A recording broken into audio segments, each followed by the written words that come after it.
एक बार की बात है, ढोलकपुर में छोटा भीम और उसके दोस्त खेल रहे थे। अचानक काली पहाड़ियों से एक चमकती हुई रोशनी निकली।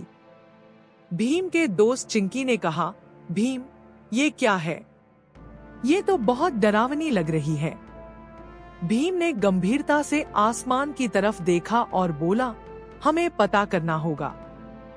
वो सब पहाड़ियों की तरफ चल पड़े।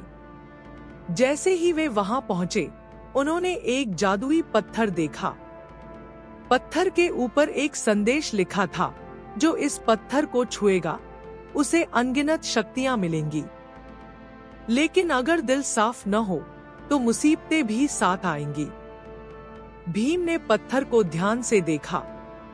उसने अपने दोस्तों से कहा, शक्ति हमेशा अच्छाई के लिए इस्तेमाल होनी चाहिए। तभी अचानक काले बादल घिर आए और जोर से गड़गड़ाहट हुई। एक विशालकाय राक्षस प्रकट हुआ। उसने हंसते हुए कहा, जो भी इस पत्थर को चाहता है, उसे मुझसे लड़ना होगा। भीम ने अपने दोस्तों की तरफ देखा और कहा, हम कभी हार नहीं मानेंगे।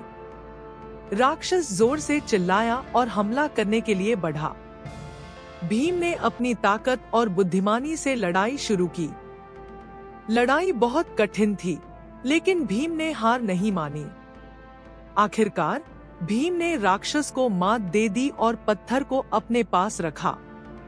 उसने उसे गांव वापस लाने का फैसला किया, ताकि किसी और को नुकसान न पहुंचे।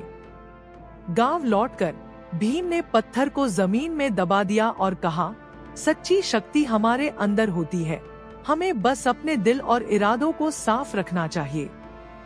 इससे सभी बच्चे सीख गए कि असली ताकत बाहरी चीजों में नहीं, बल्कि खुद पर विश्वास और अच्छे दिल में होती है।